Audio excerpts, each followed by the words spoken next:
আসসালামু আলাইকুম, শুভেচ্ছা, স্বাগতম। প্রিয় দর্শক,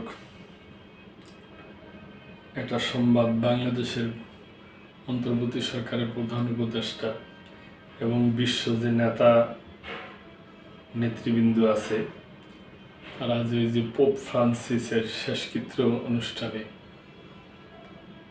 সবার সাথে যুক্ত হয়েছে, সেই ব্যাপার নিয়ে একটা খবর। বিশ্ব নেতাদের সঙ্গে ডক্টর ইনুস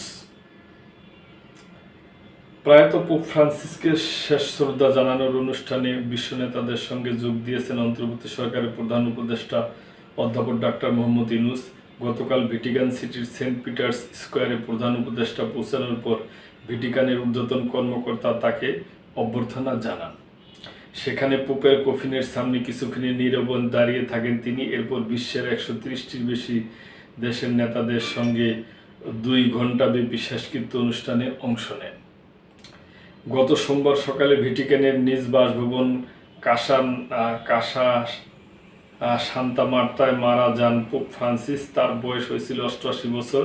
এক যুগের বেশি ক্যাথলিক চার্চের প্রধান যাজক হিসাবে দায়িত্ব পালনকালে গুরুত্বপূর্ণ অবদান রেখেছেন তিনি।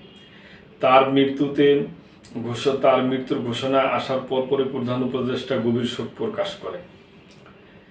সে সময় ডক্টর ইউনূস অভ্যর্থনা শেষে সম্মেলনে অংশ নিতে কাতার সফর করছিলেন। পোপের অন্ত্যেষ্টিক্রিয়ায় যোগ দিতে তিনি দোহা থেকে ঢাকায় না ফিরে ইতালির উদ্দেশ্যে রওনা দেন। শুক্রবার সকালে কাতার ত্যাগ করেন তিনি। প্রধান উপদেষ্টার প্রেস উইং জানায়, প্রয়াত পোপ ফ্রান্সিস অধ্যাপক মোহাম্মদ ইউনূসের কাজের দারুণ ভক্ত ছিলেন এবং তার কাজের ভূয়সী প্রশংসা করতেন। বিশেষ করে বিশ্বজুড়ে প্রান্তিক জনগোষ্ঠীর জন্য অধ্যাপক ইউনূসের কর্মযোগ্যতার এবং তার 3-0 তত্ত্ব, যেখানে কোনো বেকারত্ব, দারিদ্র্য এবং কার্বন নিঃসরণ থাকবে না, এবং এর প্রশংসা করতেন। রোমের ভ্যাটিকানে তিনি 2006 সালে শান্তিতে নোবেল বিজয়ীর সঙ্গে যৌথভাবে 3-0 উদ্যোগেও চালু করছিলেন। অন্ত্যেষ্টিক্রিয়ার আগে এবং পরে প্রধান উপদেষ্টা, জাতিসংঘের মহাসচিব Antonio Guterres, German chancellor Olaf Scholz, EU president Ursula von der Leyen এবং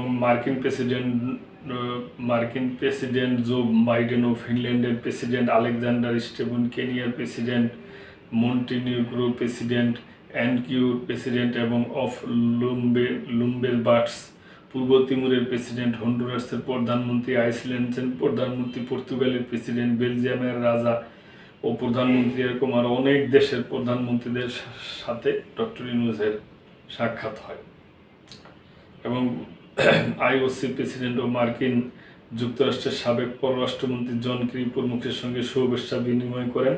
ইতালির পুলিশ জানিয়েছে, পোপ ফ্রান্সিসের অন্ত্যেষ্টিক্রিয়া উপলক্ষে প্রায় 1,40,000 মানুষ সেন্ট পিটার্স স্কোয়ার ও আশেপাশের রাস্তায় জমায়েত হয়েছে। অন্ত্যেষ্টিক্রিয়ায় যোগদান শেষে আজ সকাল 8টার দিকে বাংলাদেশ সময় 12টায় লিওনার্দো দা ভিঞ্চি রোম ফিউমিনা বিমানবন্দর থেকে দেশের উদ্দেশ্যে রওনা দিবেন প্রধান উপদেষ্টা। সোমবার ভোরে তার দেশে পৌঁছানোর কথা রয়েছে। তো দর্শক, এটা প্রধান উপদেষ্টা ওই পোপের শেষকৃত্য অনুষ্ঠানে এরকম বিশ্ববরেণ্য নেতাদের সাথে সাক্ষাৎ করেছেন এবং নেতাদের সাথে কুশল বিনিময় করেছেন। তো এই ব্যাপার নিয়ে ছিল সংবাদরা। তো দর্শক, আজকে এই পর্যন্তই। ভালো থাকবেন। আল্লাহ হাফেজ।